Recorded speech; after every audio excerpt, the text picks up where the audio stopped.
Hey YouTube, what up? Brandon Phillips here, and today I have an RC update for you guys. Now, sorry I have been just so inactive and gone lately. It's just mainly because school has started back up. I've just been crazy busy and getting back into the swing of things. But anyways, it's been a long time, and I have a lot to update you guys on and a lot to share. So first off, what I want to say before I get into any of the RC showcases is I am no longer doing shoutouts. It just gets too hectic, and it's kind of like one person ruined it for the rest. I have had people, well, it's not one person, but it's multiple people. I've had people ask me for shoutouts that aren't subscribers, that have really only watched that one video and asked for a shoutout. I don't think that's cool. They're called subscriber shoutouts. So I'm ending it there, you guys. I've gone back and I've researched. In fact, I've seen several channels that are not subscribed to me, and I've given them shoutouts in the past. So I don't want to do that anymore. So I hope it's not that you just subscribe to me for your shoutout and then you leave, because those are to help you guys out and get more viewers and more traffic towards your channels. And yeah, so unfortunately that's not happening anymore. But anyways, I'm going to be doing something else. Don't know what exactly yet, but I can tell you it'll be better than subscriber shoutouts. So anyways, next kind of shoutout is RC shoutouts. I am no longer doing those either. I just don't get enough submissions for them. And plus, I guess all of my information, I haven't mentioned it in a long time, all of my information for that is gone. I've removed it from my channel, my email address, everything. So I've just had some weird things pop up from Gmail asking, do you know this person? And I don't want them on my, because my YouTube email is also my personal email, so it gets a little sketchy. But anyways, I hope you guys had a great holiday. I sure did. And there's just a lot of stuff I have to show you guys, so let's jump right into it. First off, the Exoterra. This thing is looking pretty bare right now, but it also looks kind of cool without a body on it. I like it. But anyways, I swapped the shocks on here to big bore shocks, 50 weight shock oil in the front, 55 in the rear. That's just what I decided to run with this. It's good for running on the track and stuff, and it has to have a thicker oil because it's a pretty heavy set car. But I still enjoy driving it. I have no problems with it. I'm not considering selling it anymore. I'm gonna pretty much keep this car. It's not giving me problems anymore. The last problem I solved was the steering servo. I had to get that huge Savox in there. Sorry this thing's so dirty, you guys. I just didn't have time to clean it before I did a update video.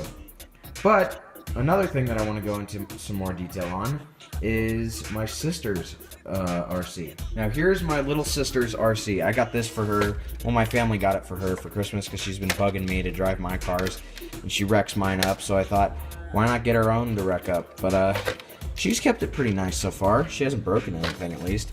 And I've given her my trenchers, 2.8 trenchers. Don't have much use for them right now. But anyways, just show you what we've done to the car. She doesn't know how to work on anything, so I fixed everything for her. I put a heavier shock oil in the rear, left the front stock. It's pretty bouncy already, but this just needed a little bit more of a dampening rate, or a better dampening rate. The stock one sucked. So I also went ahead, and if you are really observant, you can tell that those are blue bearings in there instead of the gold stock bushings. Replaced those. I believe there's bearings in the transmission, don't know for sure. A lot of people have asked her, on her Instagram at least, if she's going to be going brushless with this car. I can't imagine this car on brushless. I mean, that Titan 12-turn has a lot of power for being brushed. So I don't know if she will eventually go brushless with this setup, but maybe. I just hope she can stay interested in the hobby. So far she likes it, and she's sticking with it. So that is her car. Now for the slash two-wheel drive. Sorry I'm going through these a little quick. I just wanted to get through these as fast as possible to get onto the real part of the update video. But this thing is set up for racing right now. Really set up for racing. I have it super fine-tuned for the indoor track because no outdoor tracks are open right now. By the way, that'll always make me win. For any new subscribers who have not seen that. If you don't know who that is, get a life. But I'm just messing with you. But anyways, this thing looks really different, and I wasn't going to go into much detail in the last video I posted, but now I'm going to. I got an aluminum rear shock tower, an aluminum front shock tower, because I broke mine. I am such an idiot driver. I am the worst driver on the planet, you guys. You have no idea. Anyways, I got these for the rear, aluminum tie rods. I got aluminum axle carriers for the rear, and I got the aluminum caster blocks and steering knuckles for the front. So this thing is aluminum out. I won't have any more durability issues with it. Dark Ecliptic Heart, man, I'm sorry I had to replace a lot of your parts, but I just stripped them out and broke a couple of them because I'm just such a bad driver. But hopefully these aluminum ones will hold up better to what I dish out at it. But yeah. Also, as you can see in there, my red bell cranks went in. I got those extra after Christmas.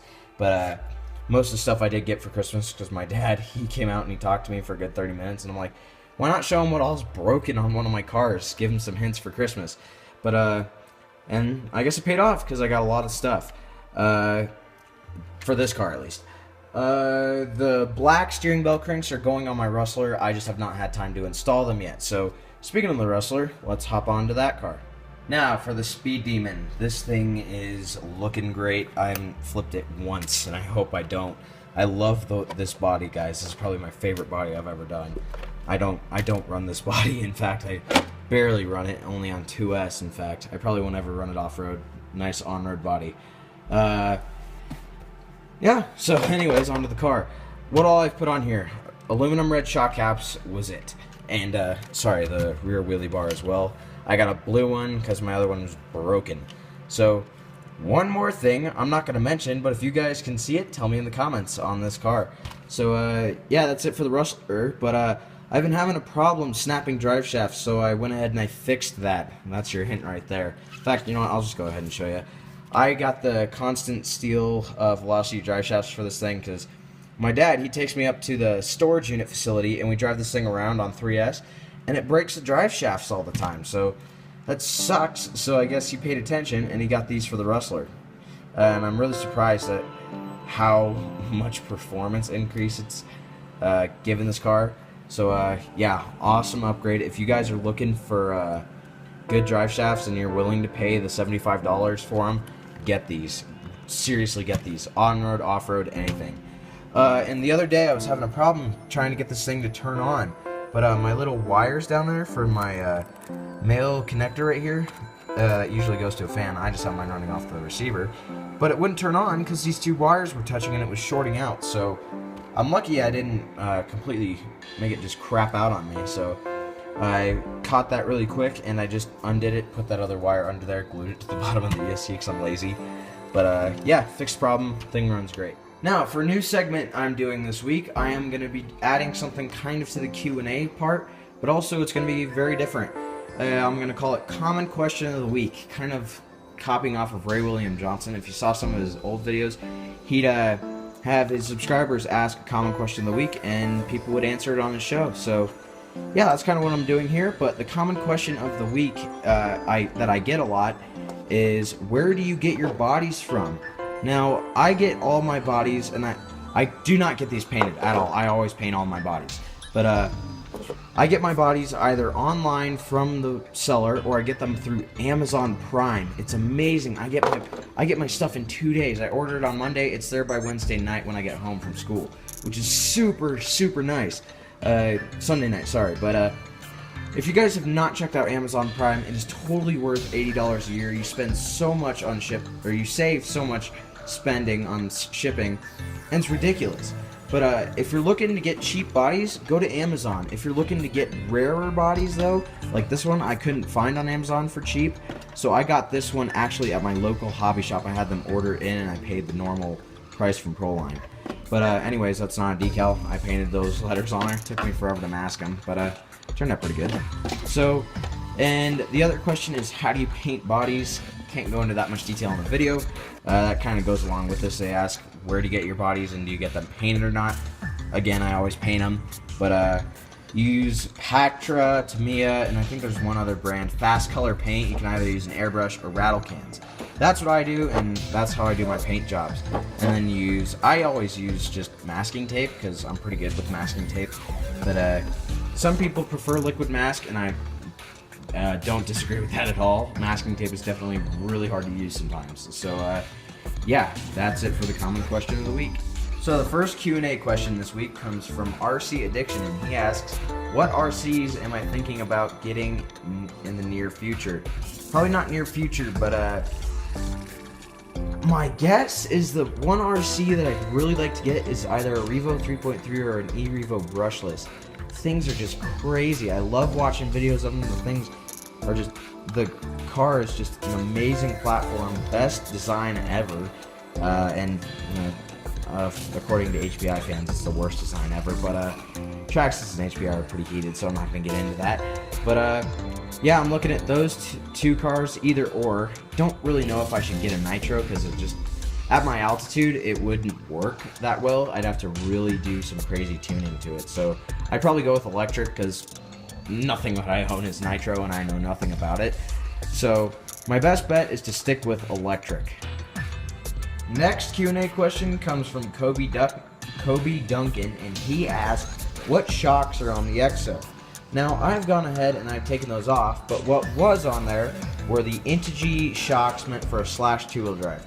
That's all the information I could give you, buddy, but I hope that can do you some good. And the last Q&A question for this week comes from Jace Timmer, and he asks, what steering servo should I get?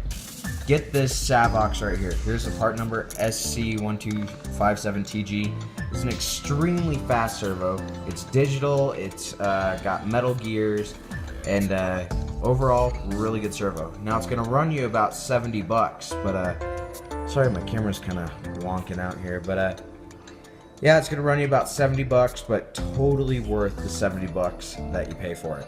I have it in my Rustler, and I love it. So it should work just in about any car you mount it in. You may have to do some dremeling, because it is a little bit wide, but that's all I have to say. So SC1257TG is your part number. So there's no feedback question this week, but I'm gonna tell you guys that I'm building another RC. This one is going to take a lot longer. It's a slash 4x4, a lot more parts, a lot more components. I don't have electronics for it. I got to buy everything. So, if you have something you would like to send in to my channel and get a humongous shout out, go ahead and just tell me in the comments. I'll send you a personal message, or you can send me a personal message telling me what you want to send. And yeah, that's all I ask. But I do not expect this build to go fast. I don't have near as many parts as I did as the slash two-wheel drive build.